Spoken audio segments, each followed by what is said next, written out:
The kingdom of Obiora was not like other lands. It was a place where the wind seemed to carry stories, where the earth itself felt ancient, and where tradition was not merely followed, it was obeyed. The people believed their customs were gifts from their ancestors, sacred laws woven into the very fabric of their existence. To question them was to question the gods. To break them was to invite ruin.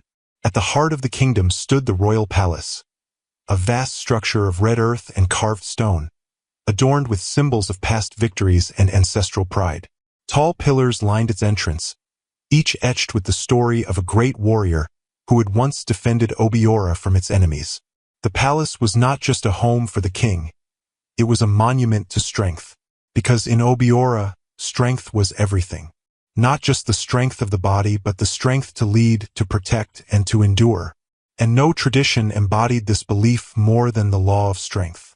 Every generation, when the king deemed the time right, a grand contest would be held. Men from every corner of the kingdom would gather to fight, not out of hatred, but out of honor. The winner would earn the greatest prize of all, the hand of the king's daughter in marriage. It was said that no weak man should ever sit close to the throne. And so, the future of the royal bloodline was entrusted to the strongest. That morning, the sun rose slowly over Obiora, casting a golden glow across the land. The marketplace buzzed with life, women arranging baskets of fresh fruits, traders shouting prices, children running barefoot through narrow paths, their laughter echoing like music. But beneath the usual rhythm of the day, there was something else. Excitement, anticipation. The great contest was near. Groups of young men gathered under trees, boasting of their strength and speaking boldly of victory. "I will defeat them all," one said, flexing his arms as others cheered. "You?" another laughed. "You cannot even carry a goat without trembling." Old men sat nearby, shaking their heads with knowing smiles. "Let them talk," one elder murmured. "The arena humbles every man." Even the women whispered among themselves, their voices laced with curiosity. "Who will win this time? Will it be someone from the northern farms? Or that hunter they say killed a lion with his bare hands?" "No matter who it is," another said quietly, "his life will change forever, because it always did." Inside the palace, however, the mood was different, calmer, heavier. King Izuto sat on his throne, his face lined with years of wisdom and burden. He was a man who had seen war, loss, and victory. His decisions had shaped the kingdom, and his word was law. Yet today, there was a flicker of unease in his eyes. Before him stood his two daughters, Ada and Chioma. They were as different as fire and water. Ada, the younger, stood tall with her chin lifted high.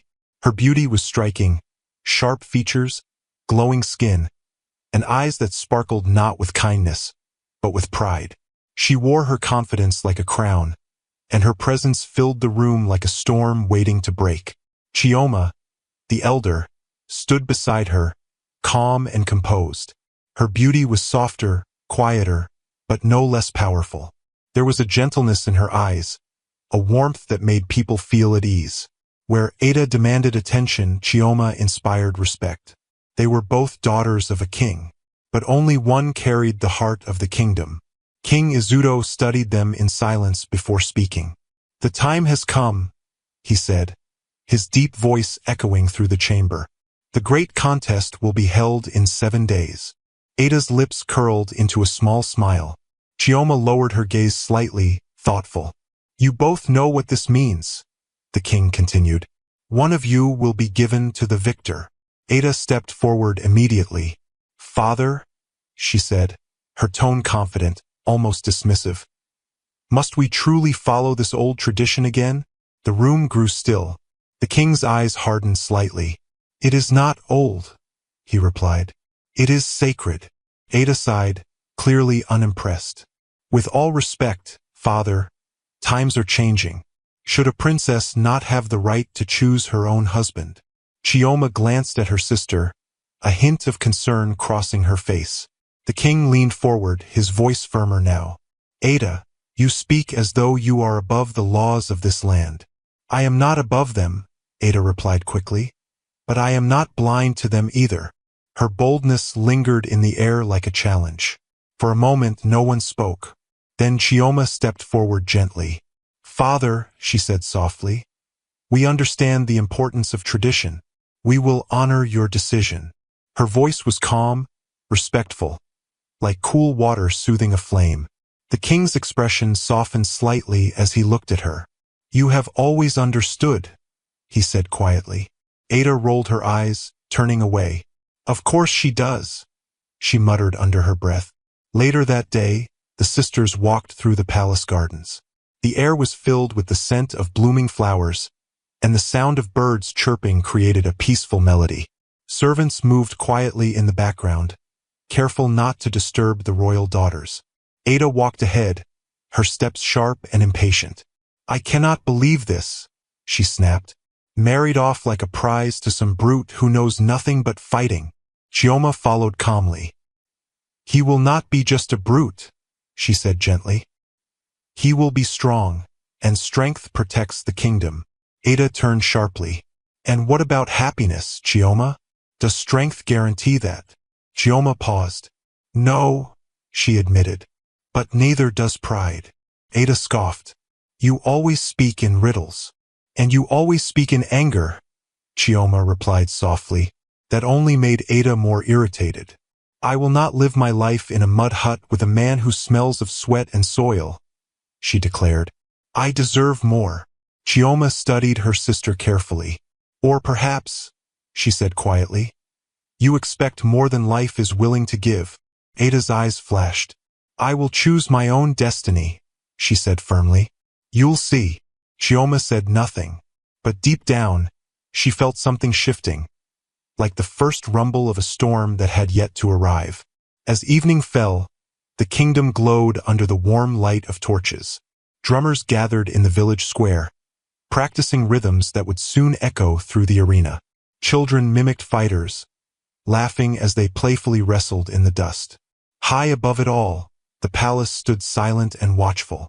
In his chamber, King Izuto stood by the window, gazing out at his kingdom. He had ruled for many years. He had upheld every tradition. But now, as a father, he felt the weight of his decision more than ever. 2 daughters, 2 futures, 1 law. "May the gods guide us," he whispered, because in 7 days everything would change.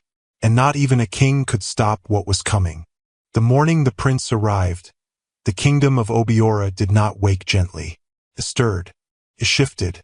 Before the sun had fully stretched across the sky, a strange sound broke through the usual rhythm of village life, the distant thunder of hooves against hardened earth. At first, the villagers thought little of it. Travelers passed through Obiora from time to time, traders, messengers, wandering hunters. But this was different. The sound was too coordinated, too powerful, too deliberate. Children were the first to notice. "They're coming!" one boy shouted, pointing toward the main road that led into the kingdom. Within moments, the marketplace began to swell with curious eyes. Traders abandoned their stalls, women wiped their hands hastily on wrappers, and elders leaned on their staffs as they slowly made their way forward. Then they saw them, a procession unlike anything Obiora had witnessed in years. At the front rode men clad in polished armor, their spears gleaming under the rising sun. Their horses were tall, strong, and well-fed, nothing like the lean animals the villagers were used to. Behind them came attendants carrying chests, heavy, ornate, and locked with gold clasps. And at the center of it all rode the prince, Prince Obina. He sat tall on a white stallion, dressed in garments that shimmered with wealth. His robe was embroidered with fine gold thread, his fingers adorned with rings, and a confident smile rested on his lips like he owned not just the road, but the world. Gasps rippled through the crowd. "Who is he? He must be royalty. Look at the guards. This is no ordinary visitor." The whispers grew louder as the procession came to a halt at the palace gates. Inside the palace, word traveled quickly. "A royal visitor has arrived, Your Majesty," a guard announced, kneeling before King Izuto. The king frowned slightly. "A royal visitor?" he repeated. "From where?" He claims to be Prince Obina of the neighboring kingdom, Your Majesty. At the mention of the name, a flicker of recognition crossed the king's face. He had heard of that kingdom. Wealthy, powerful, but not without rumors. Still, a prince was a prince. Prepare the reception hall, King Izuto commanded. We will receive him. The great hall of the palace was soon filled with quiet anticipation. Chiefs and elders took their places. Guards lined the walls. Servants moved gracefully, laying out fine mats and pouring palm wine into carved cups. And then the doors opened. Prince Obina entered as though the moment had been created solely for him. His steps were slow, confident, each one echoing softly against the polished floor.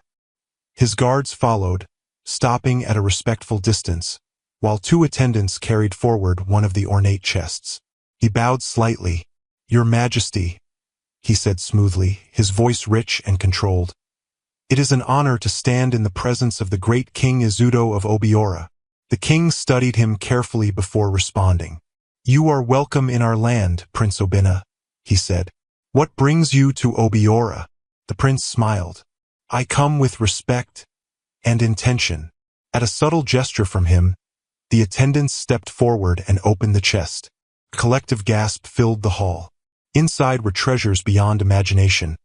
Gold ornaments, sparkling gemstones, finely crafted jewelry that caught the light like captured stars. These are gifts, the prince said, a token of my respect for your throne. The king's expression remained calm, but his eyes missed nothing. This was not just generosity. It was strategy. And your intention? The king asked. The prince's gaze shifted briefly, just for a moment, toward the entrance of the hall. As if on cue, the doors parted again. Ada and Chioma entered. Ada noticed him immediately, and everything else faded. For a heartbeat, the world seemed to still. She had seen handsome men before, warriors, nobles, visiting dignitaries. But this was different. Prince Obina did not just look powerful. He radiated it. His confidence, his posture, the effortless way he carried himself. It drew her in like a flame draws a moth. Their eyes met, and he smiled.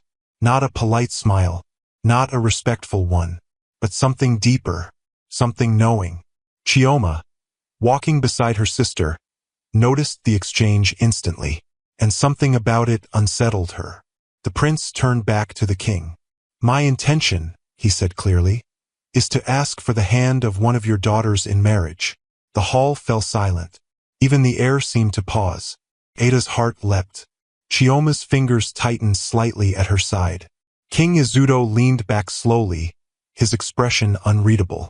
You arrive at an interesting time, he said. I am aware, Prince Obina replied smoothly. The great contest approaches. Then you also know our law. The prince nodded. I do.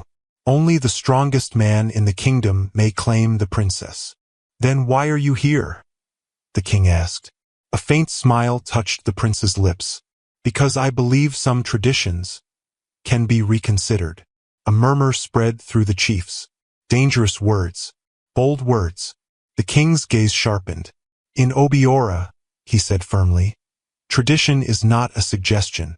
It is law. The prince held his gaze unshaken. And yet, he said, laws are made by kings. The tension in the room thickened. But then, unexpectedly, the king smiled faintly. You are bold, he said. I am honest, the prince replied. Before the moment could escalate further, Chioma stepped forward slightly.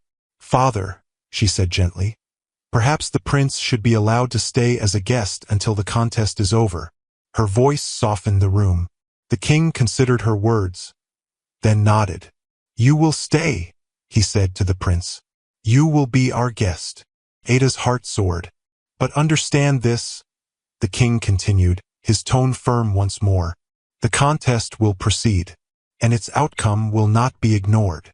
Prince Obina bowed slightly. As you wish, your majesty. But there was something in his eyes that suggested he was not concerned. Not in the slightest. That evening, the palace buzzed with excitement. Servants whispered. Guards exchanged glances. Even the elders spoke in hushed tones about the prince's boldness. But in her chambers, Ada was restless. She stood before a polished mirror, adjusting her hair, her jewelry, her expression. "He chose to come here," she murmured to herself. "For me." She didn't question it. In her mind, it was already decided. She would not marry some unknown warrior. She would be a queen. A soft knock came at her door. "Enter," she said. Chioma stepped inside. "You've been quiet," Chioma observed. Ada turned, a small smile playing on her lips. "Have you ever seen someone like him?" she asked. Chioma hesitated. "He is impressive," she admitted carefully. Ada laughed lightly. "Impressive? Chioma, he is everything." Chioma walked closer. "You barely know him." "I don't need to," Ada replied quickly. "I can see it." "See what?" "My future." Chioma studied her sister, concern deepening. "Ada, be careful." Ada frowned. "Careful of what?" "Of wanting something so quickly," Chioma said softly. "Not everything that shines is gold." Ada interrupted sharply. "Spare me." She turned away. "I know what I want." Chioma sighed quietly. "And what if the contest chooses differently?" Ada's reflection hardened. "It won't." "And if it does?" Ada turned back slowly, her eyes cold now.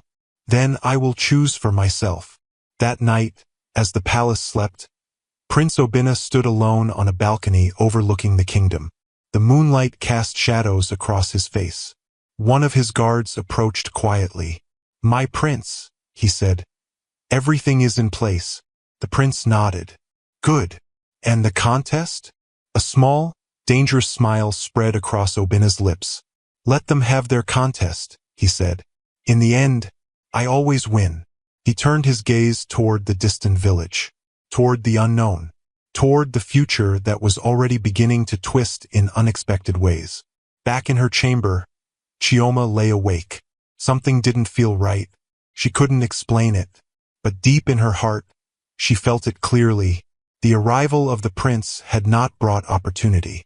It had brought change. And not all change was good. The day the kingdom had been waiting for finally arrived. It did not begin quietly. Before dawn had fully broken, the air itself seemed charged, like the earth knew something significant was about to unfold. A low hum of anticipation rippled through Obiora, stirring even those who had no part in the contest. By the time the first rays of sunlight touched the land, the village was already awake.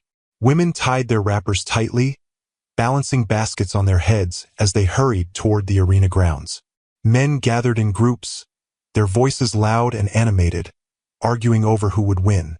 Children ran barefoot through the dusty paths, their laughter cutting through the tension like sparks in dry grass. Today was not just another day. It was the day, the great contest. At the center of the kingdom stood the arena, a vast, circular ground surrounded by wooden barricades and raised platforms for spectators. It had witnessed generations of battles, each one etched into the memory of the people. Today it was alive. Drummers lined the edges, their hands moving in perfect rhythm, producing deep, thunderous beats that echoed across the land. The sound was not just music, it was a call to strength, to courage, to destiny. The crowd surged in waves, filling every space, every corner. High above them all, under a decorated canopy, sat the royal family. King Izuto, regal and composed. Beside him, Ada and Chioma. Ada leaned forward, her eyes scanning the arena eagerly. She wore her finest attire, beads resting elegantly on her neck, her hair adorned with gold ornaments. But her beauty today was sharpened by something else. Expectation, possession. She had already decided how this day would end. Chioma, seated beside her, looked equally stunning, but her expression was calmer, more thoughtful. Her eyes moved across the crowd, not searching for glory, but for understanding. She felt it again, that quiet, persistent unease. Then came the signal. A loud horn blasted through the air. The crowd roared. From one end of the arena, the contestants began to enter. They came in groups at first, Farmers with strong arms hardened by years of labor. Hunters with sharp eyes and lean, deadly builds. Warriors with scars etched into their skin. Marks of battles fought and survived. Each man carried himself with pride, with determination, with the burning hope of victory. The crowd reacted loudly to each familiar face. That is Okeke. He defeated 3 men last year. And look, Udo, the strongest man from the northern farms. He will win. I am certain of it. Excitement grew with every entrance. But then, the noise began to fade, because someone else had stepped into the arena. He came alone. No cheering followed him. No one called his name. In fact, no one seemed to know it. He was tall, taller than most. His body was solid, sculpted not by training grounds, but by real work. His skin bore no decorative scars, no symbols of fame, only the quiet marks of survival.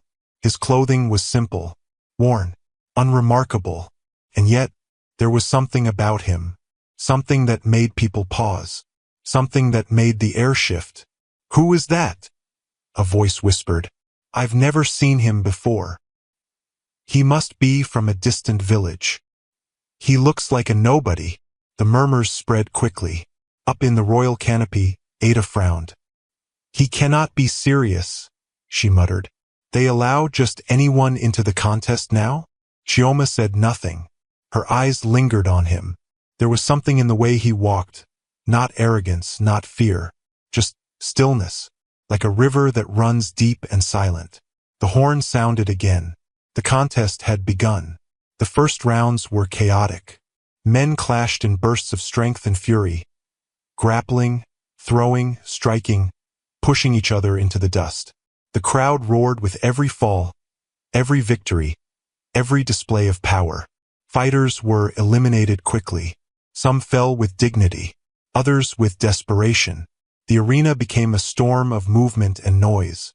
And through it all, the unknown man moved. At first, no one paid him much attention. He fought without spectacle, without shouting, without drawing attention. But one by one his opponents fell, effortlessly. The first man charged at him with a loud roar. The stranger sidestepped, a quick movement almost too fast to follow, and the man was on the ground. The second tried brute force. He was lifted and thrown aside like weightless wood. The third attempted strategy. It didn't matter. Each fight ended the same way. Quick, clean, decisive, slowly. The crowd began to notice. Wait, is that the same man? He hasn't lost a single round. Murmurs turned into whispers. Whispers turned into focused attention. Up above, Chioma leaned forward slightly. Her heart was beginning to beat faster. Ada, however, looked irritated. "It's luck," she said dismissively. "He'll fall soon enough." But he didn't. Round after round, the number of contestants shrank. The strongest remained. Men who had trained their entire lives. Men who had won before. Men who were expected to win again. And yet, the unknown man still stood among them. Unshaken, unbothered, unmatched. By midday, the sun burned high in the sky. Sweat glistened on bodies. Dust clung to skin. The arena had become a battlefield of endurance. Only a handful of fighters remained. Among them, the stranger. Now, the tension was undeniable. Every eye was on him. Every whisper carried his presence. Who is he? Where did he come from? This is not normal. Even the elders began to murmur among themselves. "This man," one said quietly, "he fights like someone who has nothing to lose." The next match placed him against Udo, the giant of the northern farms. The crowd erupted. "This is it. Now we will see his end." Udo stepped forward, massive and confident. "You've done well," he said, cracking his knuckles. "But this is where it ends." The stranger said nothing. He simply stood, calm, waiting. The horn sounded. Udo charged. The ground seemed to shake beneath his weight. The crowd held its breath. Then, in a single, fluid motion, the stranger moved. Not back, not away, forward. What happened next was so fast, many barely saw it. A shift, a turn, precise strike. And Udo, undefeated for years, was on the ground. Silence. Total. Absolute. Silence. Then, the arena exploded. No! How? That is impossible. Even King Izudo leaned forward, his expression no longer calm. Ada's mouth fell open. Chioma's hand rose slowly to her chest. Her heart was racing now, not from fear, not from excitement, but from something deeper, something she did not yet understand. The final rounds passed like a blur. No one could stop him. No one could match him. And as the sun began its slow descent, there was only one man left standing. The unknown warrior. The horn sounded one last time. Long, loud, final. A voice rose above the crowd. The victor has been decided. All eyes turned to the center of the arena, where he stood, alone, unchallenged, unquestioned. King Izudo rose slowly to his feet. This man, he declared, his voice carrying across the entire arena, has proven himself the strongest in Obiora. The crowd erupted once more. Cheers, shock, disbelief, and something else, respect. But in the royal canopy, everything had changed. Ada's face had hardened completely. No, she whispered. No, this cannot happen. Chioma sat still, her eyes fixed on the man below, the man who had just changed her future, because by the law of the land, he had just won her hand in marriage. And somewhere deep within her, that quiet unease returned, stronger than before. The celebration in the arena did not reach the palace. While the villagers sang, danced, and lifted the unknown warrior onto their shoulders, inside the royal walls silence ruled. Heavy, uncomfortable, unavoidable. The sun had begun its descent, painting the sky in shades of gold and crimson, as if the heavens themselves were marking the significance of what had just occurred. In the royal chambers, King Izudo stood by the window, his hands clasped behind his back. He had witnessed many contests, many victories, many warriors rise and fall, but never had the outcome unsettled him like this. A stranger, a man with no name, no lineage, no known past, and yet undeniably the strongest. The law had spoken, and the law could not be ignored. A soft knock broke the silence. Enter, the king said. A guard stepped in and bowed. Your Majesty, the princesses have arrived. The king exhaled slowly. Send them in. Moments later, Ada and Chioma entered the chamber. The contrast between them felt sharper now than ever before. Ada's steps were quick, her expression already clouded with anger. Her beauty, though still striking, was now edged with frustration and disbelief. Chioma walked beside her, slower, quieter.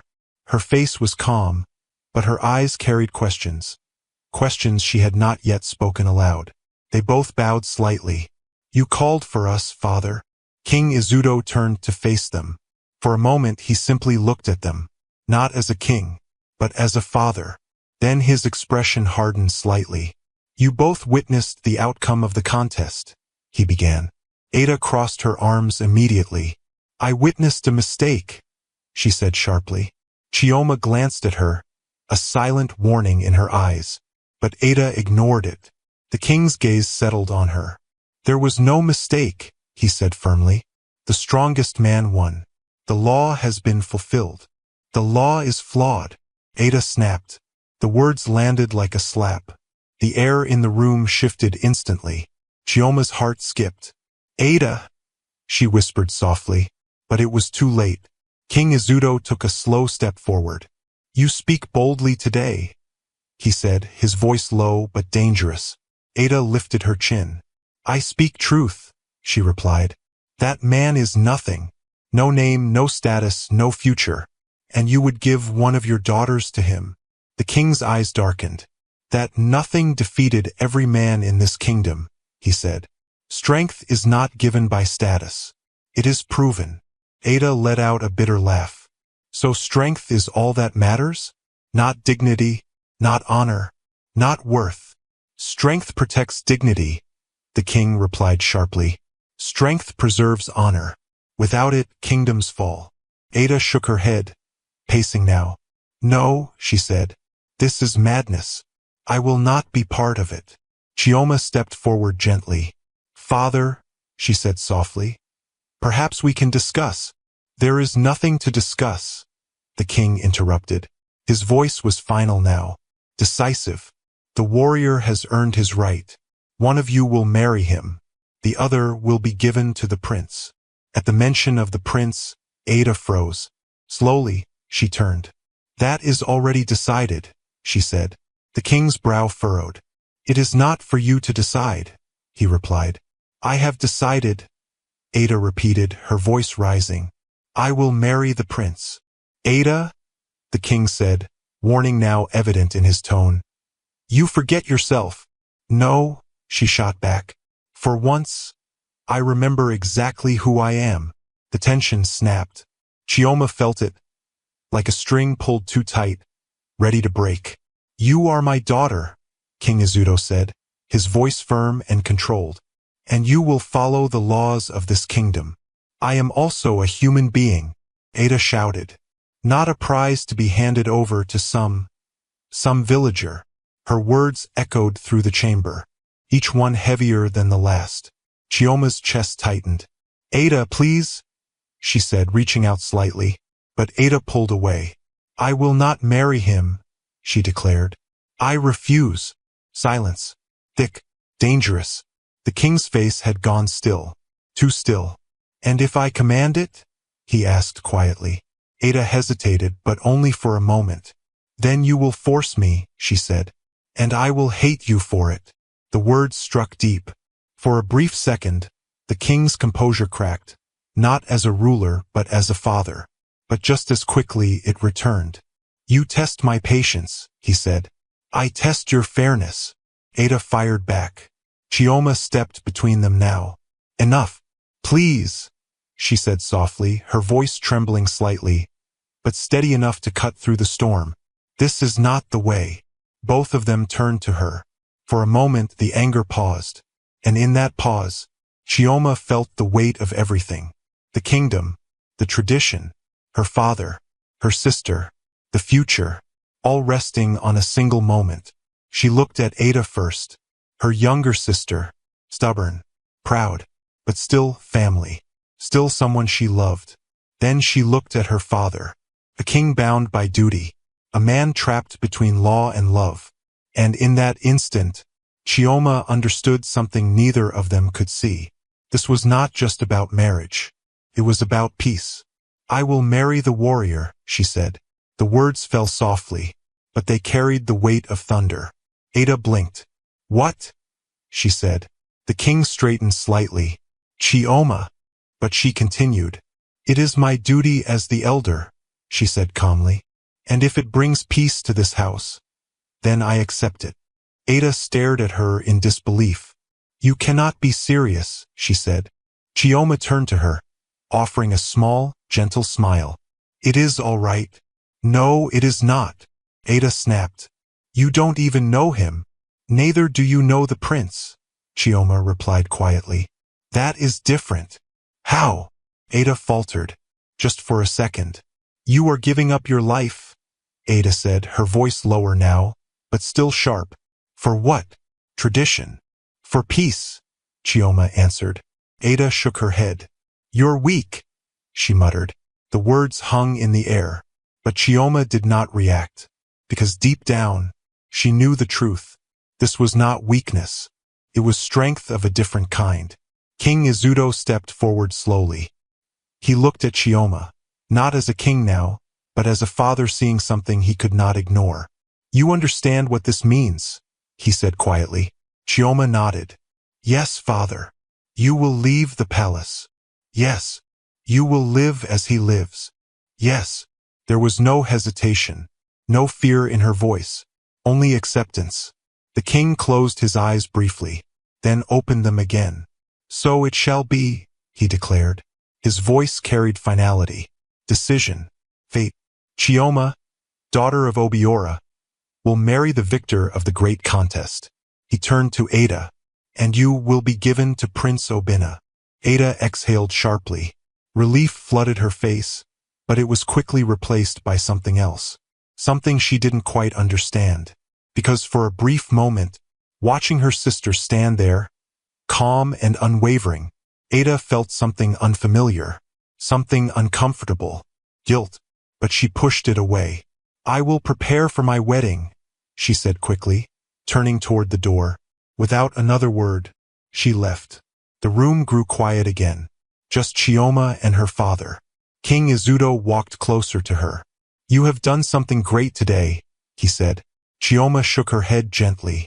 "I have done what was needed." The king studied her. "You deserve more than this." Chioma smiled faintly. "Perhaps this is exactly what I deserve." But even as she said it, a small part of her wondered. What kind of life awaited her? Who was this man she had agreed to marry? And why did her heart feel both calm and uncertain at the same time? That night, as the palace prepared for two very different weddings, two very different futures were set in motion. One built on pride and desire, the other on sacrifice and quiet strength. And neither sister yet understood just how deeply their choices would shape their destinies. The palace had never felt so heavy, not even during times of war, not even during seasons of mourning. But on the morning of Chioma's wedding, the grand halls of Obiora carried a strange silence, one that pressed gently against the walls, lingered in corners, and settled deep into the hearts of those who walked through them. Servants moved quietly, their usual chatter replaced with whispers. Even the birds that perched along the palace rooftops seemed to sing more softly, as though they understood that something delicate was unfolding. This was no ordinary wedding. It was not filled with anticipation. It was filled with acceptance. Chioma sat before a polished bronze mirror in her chambers, surrounded by women carefully preparing her for the ceremony. Her hair was braided neatly, adorned with simple beads. Not the extravagant gold she was used to, but something more modest, more grounded. Her attire reflected the same. Gone were the heavy royal ornaments. Gone were the layered silks and embroidered fabrics that marked her as a princess.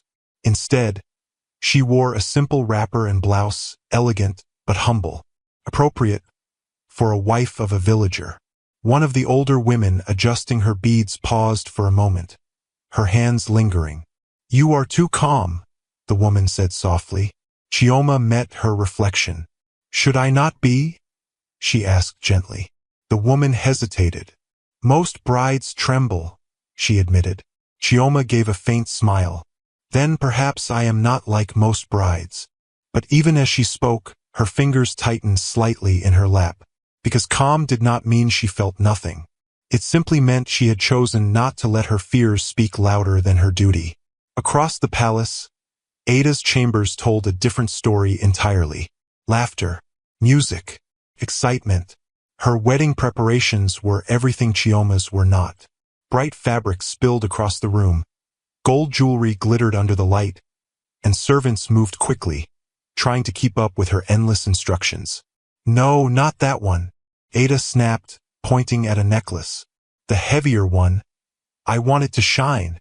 A group of young women giggled nearby, clearly feeding off her energy.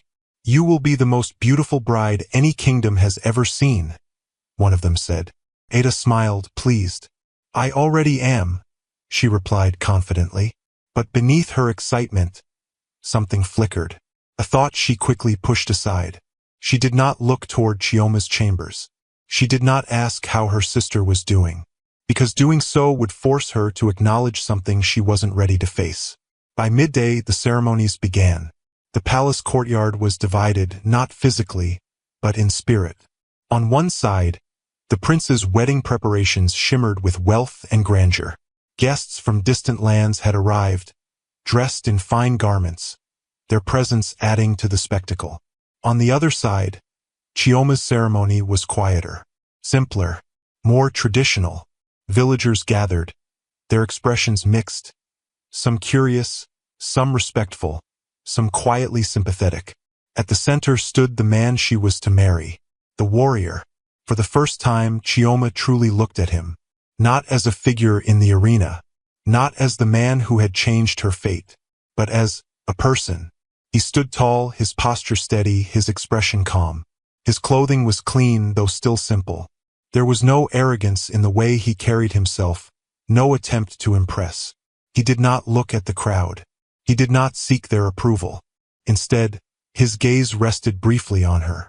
And in that moment, something unexpected happened. There was no claim in his eyes, no pride, no sense of ownership, only quiet acknowledgement, as if he, too, understood the weight of what was happening. The ceremony was brief. There were no elaborate speeches, no excessive displays, just words spoken by the elders, blessings offered to the couple, and the binding of two lives under the watch of tradition. When it was done, Chioma exhaled slowly. She was no longer just a princess. She was a wife. The sun had begun to lower when it was time for her to leave. That moment, that final moment, was the hardest. The palace gates stood open. A small gathering had formed, servants, guards, a few elders. King Izuto stood at the front, waiting. Chioma approached him slowly. Every step felt heavier than the last. This was the home she had always known, the walls that had watched her grow, the place where she had laughed, learned, dreamed. And now, she was leaving it behind. Her father looked at her for a long time before speaking. "You have honored this kingdom," he said quietly. Chioma lowered her gaze slightly. "I have only done what was expected of me." The king shook his head. "No," he said. "You have done more than that." There was something in his voice now, something softer, something almost fragile. "You have shown strength," he added. Chioma felt her throat tighten slightly, but she nodded. "Take care of yourself, father," she said. He hesitated, then placed his hand gently on her head in blessing. "Go with peace, my daughter." She turned, and for a moment, she looked back, not at the palace, but at Ada. Ada stood at a distance, dressed in all her glory, surrounded by laughter and admiration. For a brief second, their eyes met. Chioma offered a small smile. Ada did not return it. Instead, she looked away, and just like that, the moment passed. Chioma climbed into the simple cart that would take her to her new home. Beside her stood her husband, silent, steady. The journey began. The road from the palace to the village was not long, but to Chioma, felt like crossing into another world. The paved paths gave way to dusty roads. The grand structures faded into mud houses. The sounds of royal life were replaced by the simple rhythm of village living. Children paused to stare as they passed. Women whispered. Men nodded respectfully. "The princess. She has come to live among us. Can she truly endure this life?" Finally, they arrived. The cart stopped. Chioma stepped down slowly, and there it was, her new home. The hut was small, modest. Its walls were made of mud, its roof thatched with dried grass. There were no guards, no servants, no luxury, just simplicity, pure and undeniable. For a moment, Chioma stood still, taking it in. This was real. This was her life now. "I know it is not much." The voice startled her slightly. She turned. Her husband was looking at her, not with shame but with honesty. "It is all I have," he continued. "But you are welcome here." Chioma studied him. There was no apology in his tone, no attempt to impress, just truth. She nodded slowly. "Thank you," she said, and meant it. He stepped forward, opening the door for her. "Please," he said. She entered. Inside, the hut was even simpler. A small sleeping area, a wooden stool, a clay pot in the corner. No decorations, no excess, just what was needed to live. Chioma moved slowly, her fingers brushing lightly against the walls. This was not the life she had known, not even close. And yet, there was something about it, something quiet. Behind her, he spoke again. "You may rest," he said. "You must be tired." She turned slightly. "And you?" she asked. "I will fetch water," he replied. Before she could respond, he stepped out. Chioma stood alone. In her new home, in her new life. She sat slowly on the edge of the small bed. Her hands rested in her lap. her breathing steady, but thoughtful. This was not the future she had imagined, but it was the one she had chosen. Outside, the sun dipped lower. Inside, the air grew still. For the first time since everything began, Chioma allowed herself to feel it all. The uncertainty, the change, the quiet fear. But beneath it all, there was something else. Something small. Something unexpected. Peace. And though she did not yet know it, this humble beginning would lead her to a life far greater than anything she had left behind. The first morning in Chioma's new life did not arrive with royal greetings or the soft footsteps of servants outside her door. It arrived with sound. Real sound. Raw and unfiltered. The distant crowing of a rooster pierced the early dawn, followed by the low bleating of goats and the rhythmic thud of someone pounding yam nearby. The air carried the earthy scent of damp soil and wood smoke, drifting in through the small openings of the hut. Chioma stirred slowly. For a moment, her body remained still, her eyes closed, her mind caught somewhere between memory and reality. She expected silk beneath her fingers. Instead, she felt rough fabric. She expected silence. Instead, life was already moving outside. Her eyes opened, and reality settled in. She sat up gently, her gaze moving around the small hut. The events of the previous day returned in quiet waves. The contest, the decision, the wedding, the journey. Her new life. She exhaled softly, not in regret, but in acceptance. A faint sound came from outside, the creak of a wooden bucket, followed by footsteps. She turned toward the door just as it opened. Her husband stepped in. He carried a clay pot filled with water, his movements steady and unhurried. A light sheen of sweat covered his skin, evidence that he had already been awake for some time. When he saw her sitting up, he paused briefly. "You're awake," he said. His voice was calm as always. Chioma nodded. "Yes." He placed the pot carefully in the corner. "I fetched water," he said, "for washing and for the day." There was no expectation in his tone, no demand, just quiet provision. Chioma watched him for a moment. "You woke early," she said.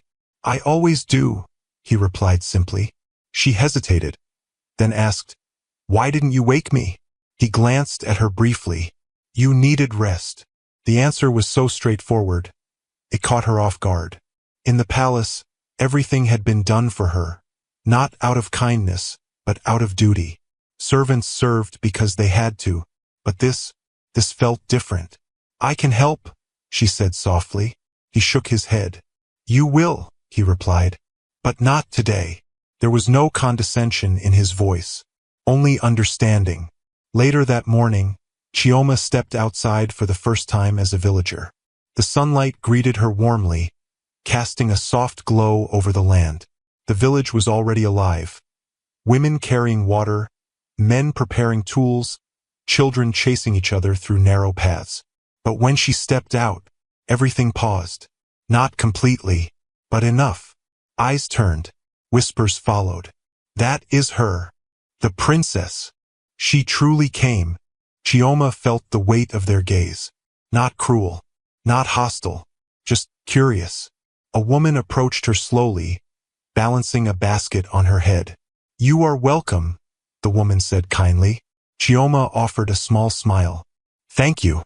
The woman nodded, then continued on her way. It was a simple interaction, but it eased something inside her. Over the next few days, Chioma began to learn, not through instruction, but through observation, through doing, through living. She learned how to fetch water from the stream, carefully balancing the pot the way the other women did. She learned how to sweep the compound, her movements slower at first, then more natural. She learned how to cook over an open fire, the heat surprising her, the process unfamiliar. And through it all, he was there. He never hovered, never watched her with judgment, but he noticed everything. The first time she struggled to carry water, he took the pot from her, not with impatience, but with ease. "Not like this," he said gently, adjusting her grip. "Balance it here." His fingers brushed hers briefly as he guided her. The contact was light, but it lingered. Another day, She burned her hand slightly while cooking. She pulled back quickly, wincing. Before she could say anything, he was beside her. "Let me see," he said. She hesitated, then extended her hand. He examined it carefully, his touch surprisingly gentle for someone so strong.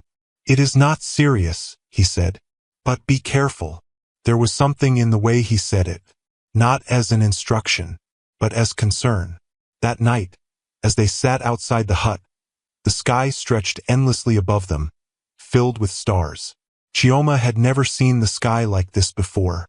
In the palace, the lights and walls had hidden its full beauty, but here, it was breathtaking. "You are quiet," he said. She glanced at him. "I am thinking." "About what?" She looked up at the sky again. "Everything." He nodded slightly. They sat in silence for a while, but it was not uncomfortable. "What is your name?" she asked suddenly. He looked at her. "Chinidu," he said. She repeated it softly. "Chinidu." The name felt right. "You never told me," she added. "You never asked," he replied. There was a hint of something in his voice. Not humor exactly, but close. She smiled faintly. "I am asking now." He nodded. "And I have answered." Days turned into weeks, and something began to change. Not suddenly, not dramatically, but steadily. Chioma started to notice the small things. The way Chinidu always made sure she ate before he did. The way he fixed things around the hut without being asked. The way he spoke, never raising his voice, never rushing his words. One evening, rain began to fall unexpectedly. Heavy, relentless. The roof of the hut began to leak slightly. Chioma moved quickly, trying to adjust things, to stop the water from dripping onto their bedding. Before she could manage it, Chinidu stepped in. "Leave it," he said. He climbed up, securing the weak spots with practiced ease. His movements quick despite the rain pouring down on him. By the time he returned inside, he was soaked. Completely. Chioma stared at him. "You're drenched," she said. "It is nothing," he replied, brushing it off. But she frowned slightly. "No, it is not nothing." She disappeared briefly, then returned with a cloth. "Sit," she said. He hesitated, but something in her tone made him comply. She stood before him, gently drying his hair, then his shoulders. Her movements were careful, deliberate. For a moment, neither of them spoke. The space between them felt different now. Closer, warmer. "You didn't have to do that," she said quietly. He looked up at her. "I did." "Why?" He held her gaze for a moment, then looked away slightly. "Because you are my wife." The words were simple, but they carried weight. That night, as they lay on opposite sides of the small bed, the rain still tapping softly against the roof, Chioma stared into the darkness. Her thoughts were no longer filled with uncertainty, or fear, or regret. Instead, they were filled with something new, something she had not expected, respect. And somewhere beneath that, something softer, something warmer. She turned slightly, her gaze falling on Chinidu's silhouette. He was already asleep, his breathing steady, peaceful. Chioma watched him for a moment. Then slowly, a small smile touched her lips, because for the first time since leaving the palace, she felt something she had not dared to feel before. She felt at home, and though she did not yet call it love, it was already beginning to grow, quietly, steadily, unstoppably. Ada's wedding was everything she had imagined, and more. From the moment the sun rose that day, the palace transformed into a spectacle of wealth and celebration. Musicians filled the air with vibrant rhythms, dancers moved with elegance and energy, and guests from distant lands arrived in garments that shimmered with prestige. Gold adorned every corner. Silk draped every surface. Even the air seemed heavier, perfumed with luxury. And at the center of it all was Ada. She stood before a tall mirror, surrounded by attendants who moved with urgency, adjusting her elaborate attire. Her wrapper was layered with intricate embroidery, each thread catching the light like fire. Heavy gold necklaces rested on her neck, bracelets lined her wrists, and her hair was styled with precision, crowned with ornaments that marked her as royalty. She looked like a queen. No, she looked like power. "You are breathtaking," one of the attendants whispered. Ada smiled. "I know," she replied softly, her voice filled with satisfaction. But beneath that satisfaction, there was something else. A quiet excitement. A belief that everything she had fought for, everything she had demanded, was finally within her grasp. Outside, the crowd erupted as Prince Obinna arrived. He did not come quietly. He came with presence. His procession was even grander than before. More guards, more attendants, more wealth displayed openly. Horses adorned in decorated armor, servants carrying gifts, musicians announcing his arrival with powerful beats. He stepped down from his carriage with practiced elegance. Confident, commanding, untouchable. When Ada saw him, her heart lifted. This was what she had chosen. This was what she deserved. The ceremony itself was extravagant. Unlike Chioma's simple union, this was a display meant to impress, to dominate, to remind everyone present of power and status. The vows were spoken loudly. The blessings echoed. The cheers were endless. And when it was done, Ada became the wife of a prince. The journey to his kingdom was just as grand. Ada sat beside him in a luxurious carriage, cushioned seats beneath her, fine fabrics surrounding her. Outside, the world moved quickly, but she barely noticed. Her eyes were on him. "You are quiet," Obinna said, glancing at her. "I am happy," she replied. He smiled faintly. "As you should be." There was something about the way he said it. Not warm, not dismissive, just certain. At first, Ada didn't question it. Why would she? Everything around her confirmed that she had made the right choice. When they arrived at his kingdom, Ada was overwhelmed. The palace was massive, larger than her father's, with towering structures, wide courtyards, and decorations that screamed wealth at every turn. Servants lined the entrance, bowing as she stepped out. "Welcome, my queen," one of them said. Ada inhaled deeply. Yes, this was her place. The first few days passed like a dream. Banquets were held in her honor. She wore new outfits every evening, each more beautiful than the last. She was introduced to nobles, dignitaries, and powerful figures who treated her with admiration. Everywhere she went, she was praised, celebrated, desired. But slowly, subtly, something began to shift. It started with small things easy to ignore. The first time it was at a banquet. Obinna sat beside her, laughing loudly, a cup of wine constantly in his hand. At first it seemed normal, a celebration, but as the night went on, the laughter grew louder, less controlled, less refined. "A little too much," Ada whispered lightly, placing a hand on his arm. He glanced at her briefly, then pulled away. "I am enjoying myself," he said. His tone wasn't harsh, but it wasn't gentle either. She smiled it off. Of course, it was just one night, but then it happened again, and again. Soon, Ada began to notice a pattern. Obinna drank often, not just during celebrations, but in private moments too. One evening, she entered their chamber to find him seated alone, a bottle beside him. "You started without me?" she teased lightly. He didn't respond immediately, just took another drink. "Ada," he said after a moment, his voice slower than usual, "do you know what it means to be king?" She tilted her head slightly. "You are not king yet," she replied gently. He laughed, a sharp, humorless sound. "Not yet," he repeated. "But soon." She stepped closer. "And when you are, you will be great," she said. He looked at her then, really looked. And for a brief moment, something flickered in his eyes, something dark. "Greatness is expensive," he said. She frowned slightly. "I don't understand."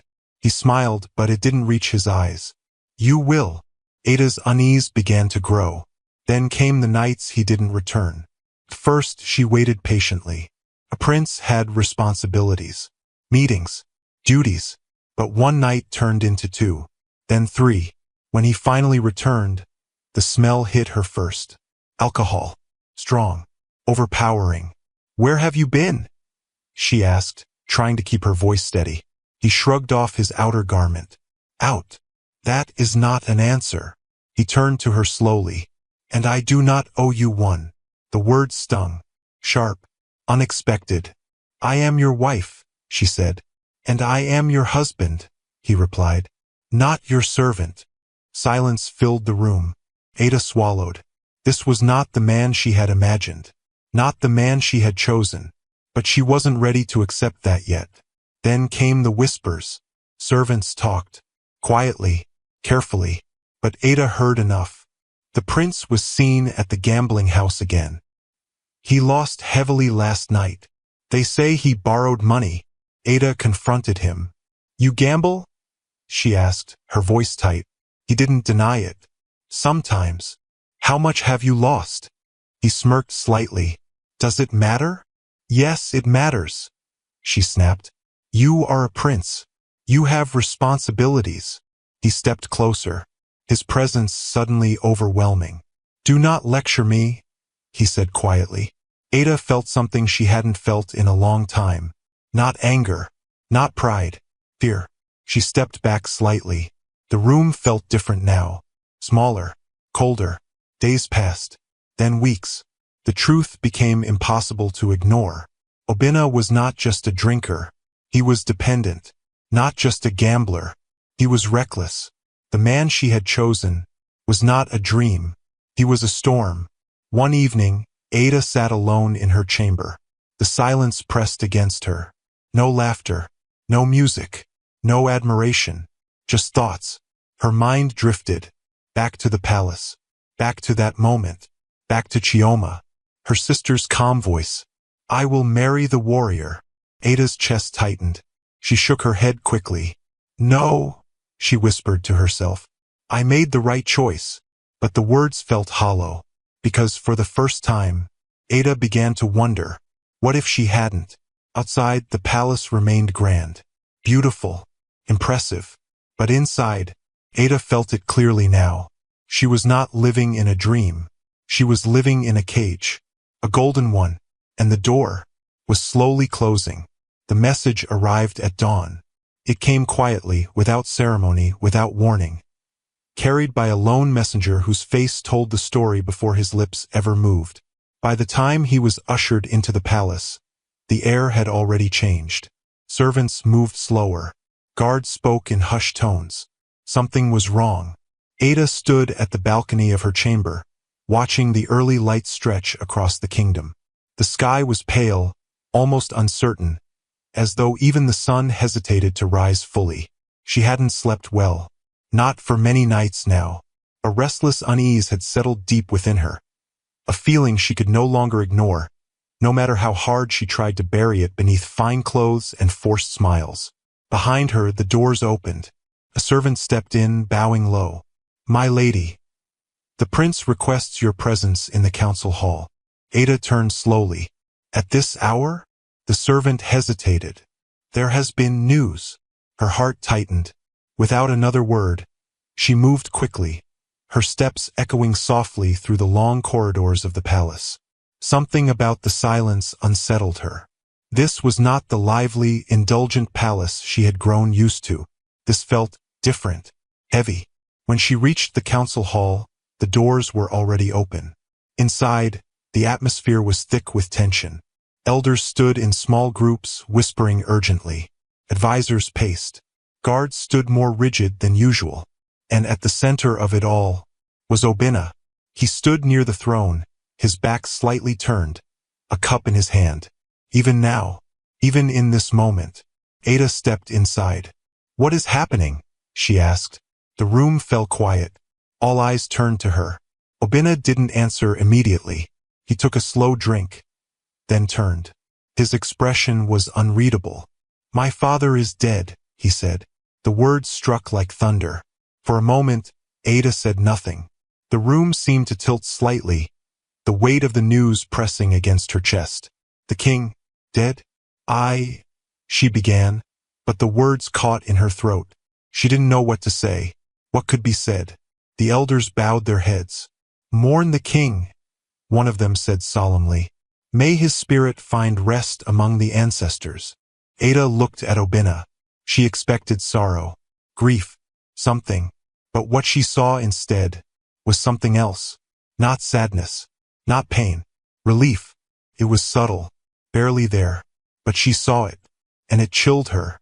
The burial rites were carried out swiftly. Tradition demanded it. The entire kingdom gathered to honor the fallen king. Drums beat slowly, their rhythm heavy with loss. Women wailed, their cries echoing across the land. Men stood in solemn silence, their heads bowed in respect. Ada played her part. She dressed in mourning. She stood beside Obinna. She lowered her head when expected. But her mind was elsewhere, because she could not shake what she had seen, that flicker in his eyes. And soon, her unease would prove justified. The coronation came quickly, too quickly. Before the kingdom had fully processed its loss, preparations began for the rise of a new ruler. Obinna. The ceremony was grand, just as everything in this kingdom was. Gold adorned the throne. The finest fabrics were displayed. The people gathered, hopeful, because despite everything, they believed. They believed that with new leadership would come new strength, new stability, a new beginning. Ada stood beside him as the crown was placed upon his head. She forced a smile. This was what she had wanted, wasn't it? Long live the king! The crowd shouted. Long live King Obinna! He raised his hand, acknowledging them, his expression confident, commanding, and for a brief moment, Ada allowed herself to hope. Maybe this would change him. Maybe responsibility would ground him. Maybe power would bring discipline. Maybe everything would finally fall into place. But hope can be a dangerous thing, because reality came quickly, and it came hard. At first, it was subtle. Small decisions, minor changes. Obinna began spending more time in private gatherings than in council meetings. When advisors came with concerns, he dismissed them. When elders offered guidance, he ignored them. You worry too much, he told Ada one evening, lounging lazily with a drink in hand. This is a kingdom, she replied. Not a game. He smirked. Everything is a game, he said. You just have to know how to play it. She didn't like the way he said that. Then came the spending. Lavish feasts, endless celebrations, new luxuries brought into the palace. At first, it seemed like celebration, a new king enjoying his reign. But it didn't stop. Gold reserves began to thin. Treasures were sold. Taxes were raised. The whispers returned. Louder this time, harder to ignore. The treasury is being drained. The king spends without limit. We cannot sustain this. Ada confronted him again. You are losing control, she said, her voice firm. He laughed. I am in complete control. You are not listening to your advisors. I don't need them. You are gambling with the kingdom. That made him pause. Slowly he turned to her, his eyes sharper now. Be careful, he said quietly. Ada held his gaze. I am your wife. I will speak the truth. He stepped closer, too close. And I am your king, he replied. Remember that. The distance between them grew. Then came the debts. Not whispers now. Facts. Obinna had borrowed heavily. From merchants. From nobles. From neighboring lands. And he continued to gamble. Lose. Borrow. Repeat. The cycle tightened like a noose. One night, Ada walked into a chamber she had never entered before. Inside, she saw it. Coins scattered across a table. Cards in men's hands. Laughter. Tension. And Obinna, at the center of it all. Stop, she said. The room fell silent. All eyes turned to her. Obinna leaned back slightly, unimpressed. You should not be here, he said. You are destroying everything, she replied. The men exchanged glances. Uncomfortable. Obinna stood slowly. Leave, he told the others. They didn't hesitate. Soon it was just the two of them. You embarrass me, he said. You disgrace yourself, she shot back. His hand slammed against the table. The sound echoed. You think you understand power? He said. I understand consequences. He laughed again, but this time, there was no humor in it. Consequences are for the weak, he said. Ada stared at him, and in that moment, she knew this would not get better. It would only get worse. And it did. Within months, the kingdom began to crumble. Trade slowed. People grew restless. Resources thinned. The palace remained beautiful. But beyond its walls, the cracks were spreading. And inside those walls, Ada sat alone more often than not. The laughter was gone. The excitement faded. The illusion shattered. One evening, she stood at the same balcony where she had once admired her new life. But now, she saw it clearly. The kingdom was falling. Her marriage was breaking. And her choices had led her here. Her mind drifted again, back to Chioma, her sister, who had chosen the life Ada rejected. A simple life, a quiet life, a life that, suddenly, did not seem so foolish. Ada closed her eyes. For the first time since everything began, she allowed the truth to settle. She had not escaped a lesser fate. She had walked straight into a greater one. And now, there was no easy way out. Mourning in the village no longer felt unfamiliar to Chioma. Felt natural. The sounds that had once startled her, the crowing of roosters, the rhythmic pounding of yam, the chatter of women heading to the stream, had become part of her daily rhythm. She woke with the sun now, not because she had to, but because her body had learned to. On this particular morning, soft golden light slipped through the cracks of the hut, gently warming the small space. Chioma stirred, stretching slightly before sitting up. For a moment, she simply sat there, listening, feeling, breathing. Then she glanced to her side. Chinedu was already gone. A small smile touched her lips. He always woke before her. Always. She stood, tying her wrapper securely, and stepped outside. The air was fresh, cool against her skin. The village was already alive, but in a way that felt calm. Not rushed, not chaotic. Just alive. She spotted him not far away. Chinedu stood near the edge of their small farm, working the soil with steady, practiced movements. His back glistened lightly with sweat, his focus entirely on the task before him. Chioma paused for a moment watching him, not as a stranger, not even just as a husband, but as someone she had come to understand. There was something deeply reassuring about him, something constant. "You woke up early again," she called as she approached. He glanced up briefly. "You woke up later," he replied. There was a hint of teasing in his tone now, something that hadn't been there in the beginning. Chioma smiled. "I am improving." He nodded, returning to his work. "That is good." She moved closer, kneeling beside him. "Show me," she said. He looked at her. "You already know how. I want to know better." For a moment he studied her. Then, without a word, he shifted slightly, making space for her. And just like that, they worked together. The sun climbed higher as they moved in quiet coordination, digging, planting, adjusting the soil. There was no need for constant conversation. Their silence was no longer unfamiliar. It was comfortable. "You press too hard," he said after a while. Chioma glanced at him. "You always say that. Because you always do it." She laughed softly. "And you always correct me." He paused, then looked at her. "And you always listen." Something in the way he said it made her glance up. Their eyes met, and for a brief moment, the world felt still. Then he looked away first, clearing his throat slightly. "We should finish this before the sun gets too hot," he said. Chioma smiled to herself. Later that day, she joined the other women at the stream. This too had become part of her life. At first, the trips had been quiet, her presence drawing curious looks and hushed whispers. But now, things had changed. "Chioma," one of the women called as she approached. "You are late today." Chioma laughed lightly. "I was working," she replied. "Working?" Another teased. "The princess now works like the rest of us?" Chioma lifted her chin playfully. "I am no longer a princess here." The women exchanged glances, then smiled. No, the first one said. You are something else. Chioma tilted her head. And what is that? The woman shrugged. Someone we respect. The words were simple, but they landed deeply, because respect here was earned.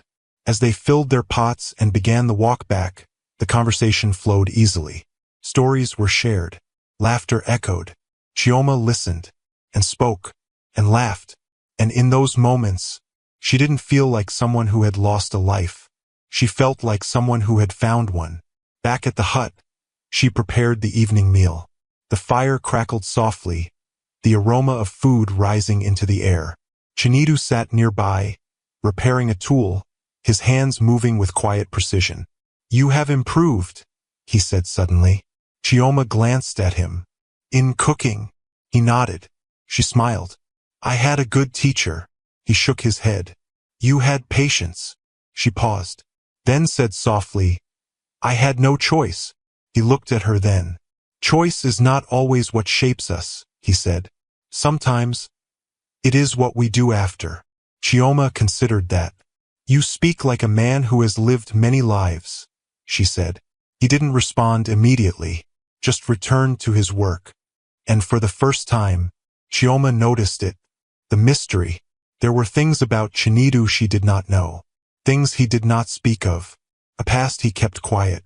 But strangely, it didn't trouble her. Because who he was now was enough. That evening, as the sun dipped low, painting the sky in warm shades of orange and gold, they sat outside once more. You are different, Chinidu said. Chioma raised an eyebrow. Different from what? From when you first came. She nodded slowly. Yes. He studied her. Do you regret it? The question lingered between them. Chioma looked out at the village, at the people, at the life she had built. Then she shook her head. No. The answer surprised even her. I thought I would, she admitted. At first. He waited. But I don't, she continued. Not anymore. Why? She turned to him. Because I am not just living, she said. I am living well. He held her gaze. And this time, he didn't look away. A soft breeze passed between them. The moment stretched. Then slowly, he smiled. It was small, subtle, but real. And Chioma felt something shift inside her. Something warm, something certain. That night, as they lay beside each other, the silence between them was no longer filled with distance. It was filled with understanding. Chioma closed her eyes.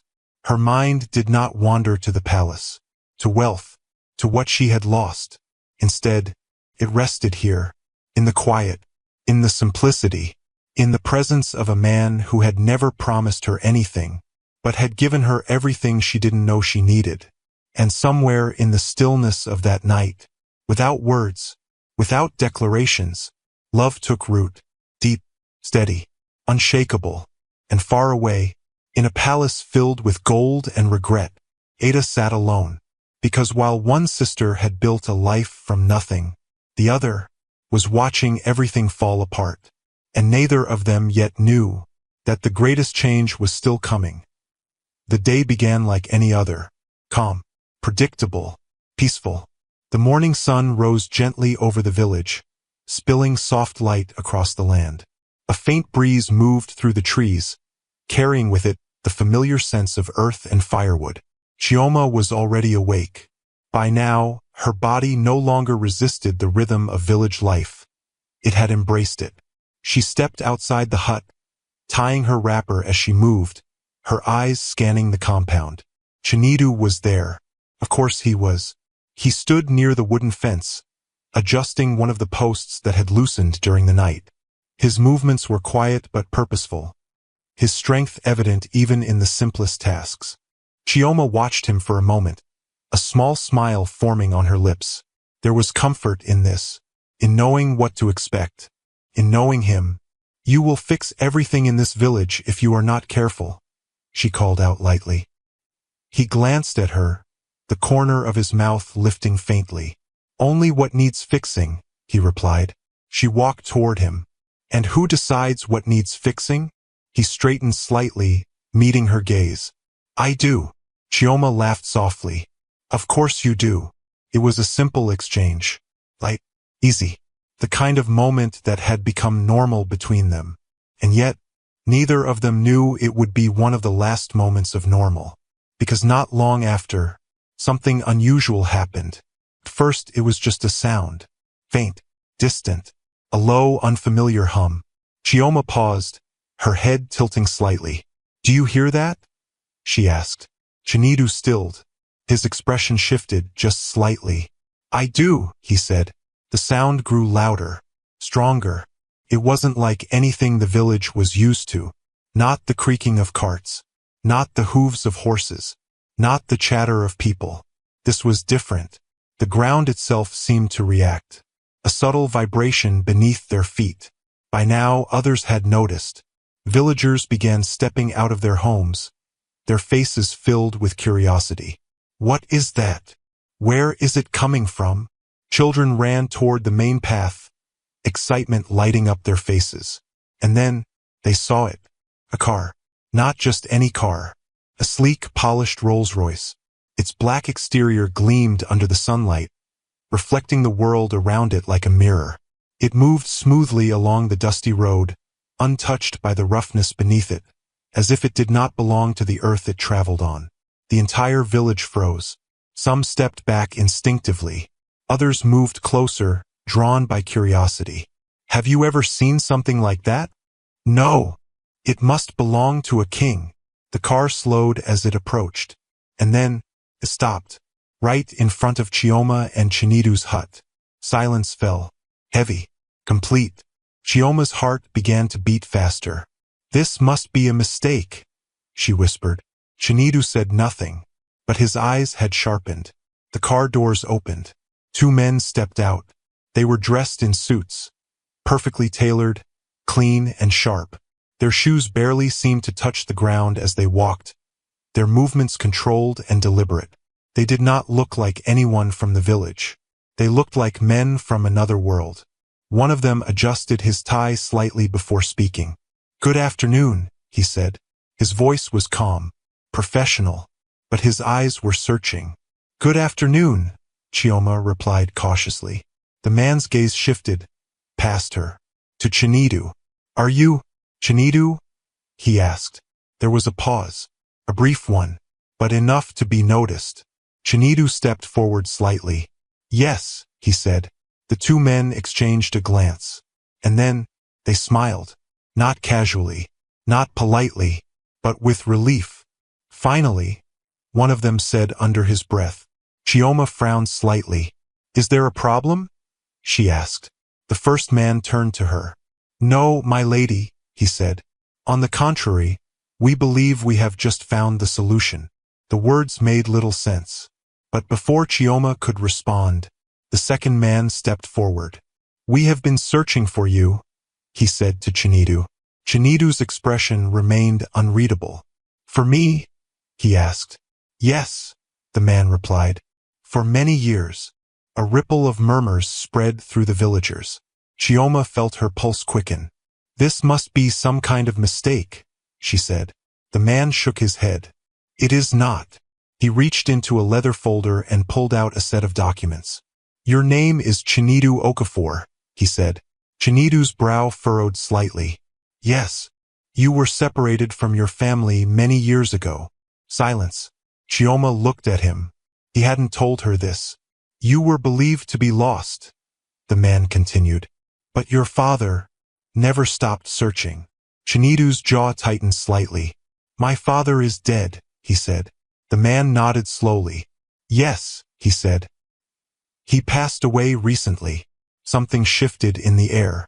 But before his death, the man continued. He gave us one final instruction. Chioma felt her breath catch. To find his son. The words echoed.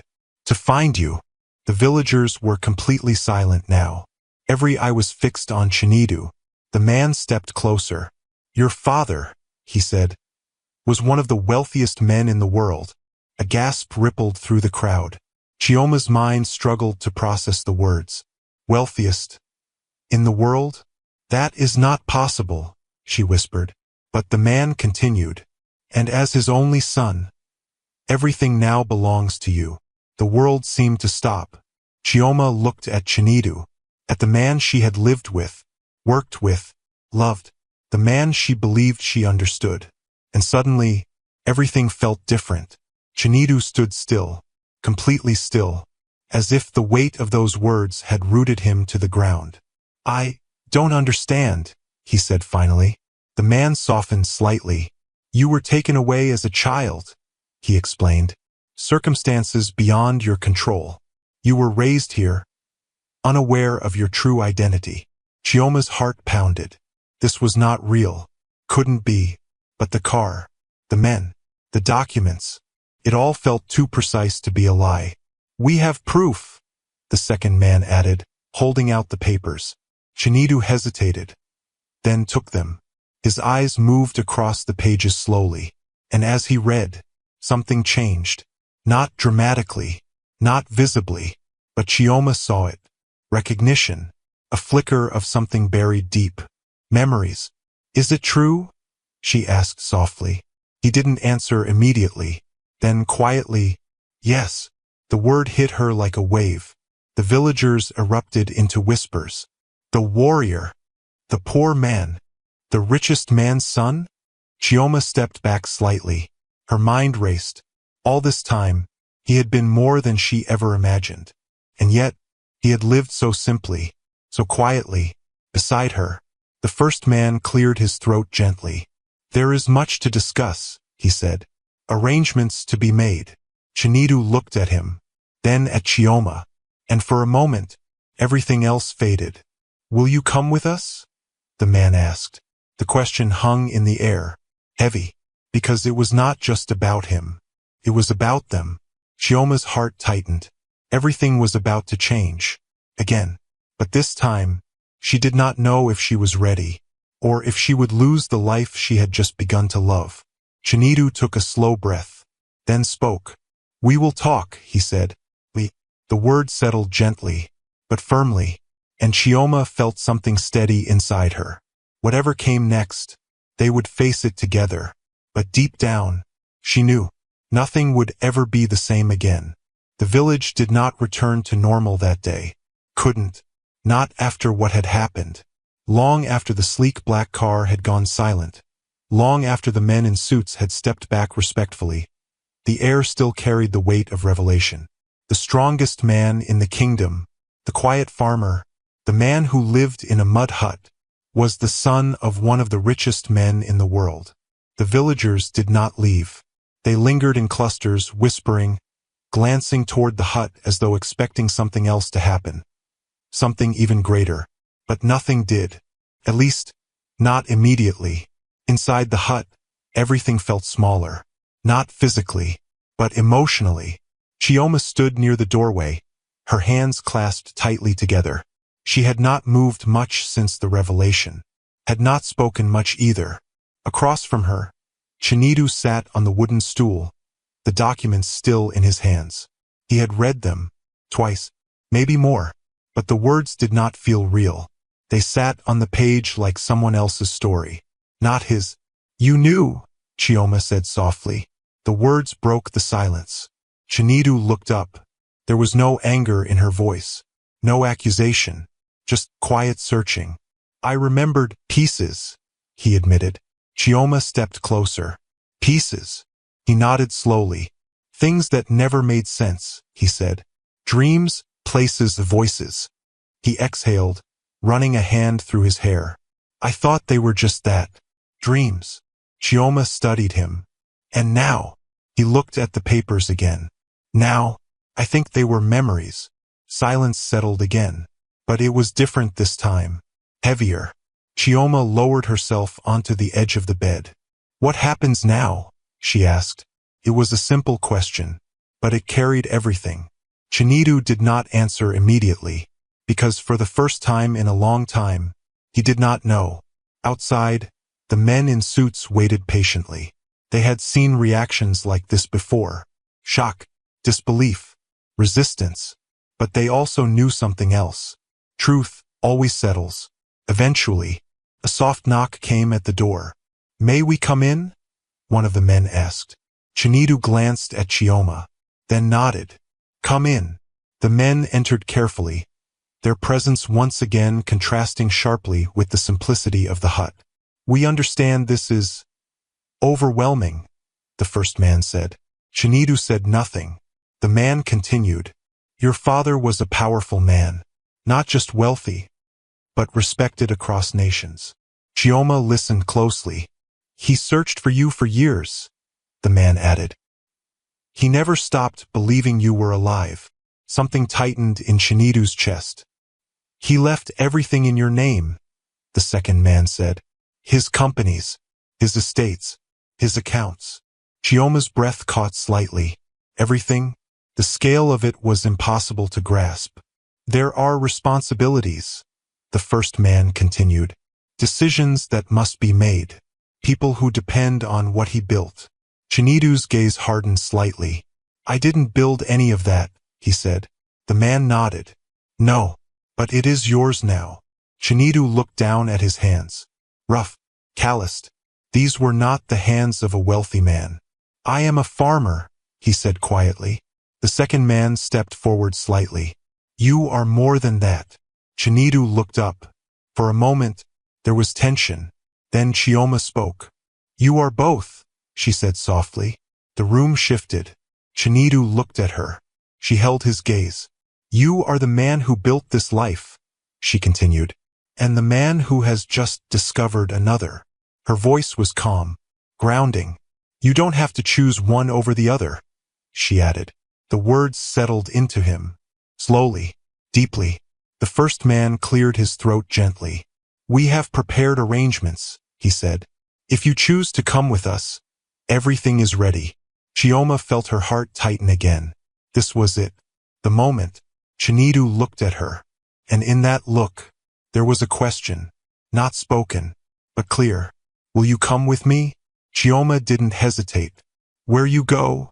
She said softly. I go. Something shifted in his eyes. Relief. Not because of the wealth, not because of the future, but because of her. He nodded once, then turned to the men. We will come, he said. Outside, the villagers watched as the decision was made. Some were shocked, others proud. He is still one of us, an elder said quietly. And he always will be, another replied. The departure was not grand. There were no celebrations, no loud farewells, just quiet acknowledgement. Chioma stood for a moment before entering the car. She looked back at the hut, at the life she had built.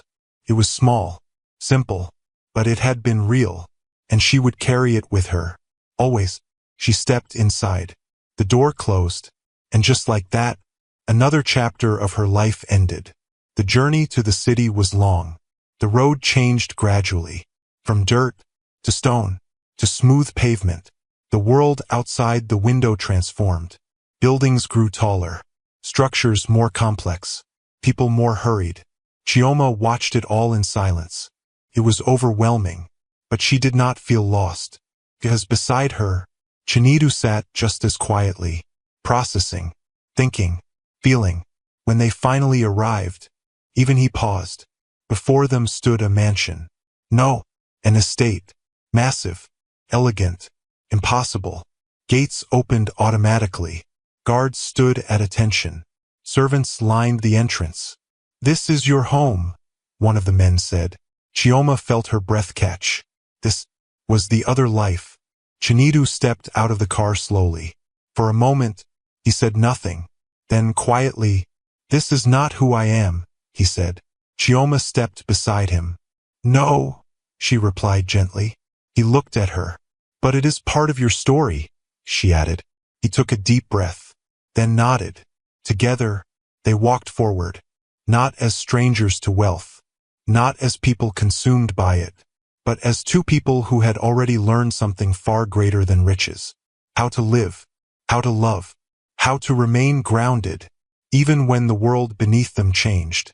Inside the mansion, everything gleamed, but for Chioma, it did not feel more valuable than the hut, because value was not in walls, or gold, or power. It was in people, in choices, in character. And as she stood there, beside the man who had been both poor and powerful, she realized something. The world had finally caught up to who he truly was.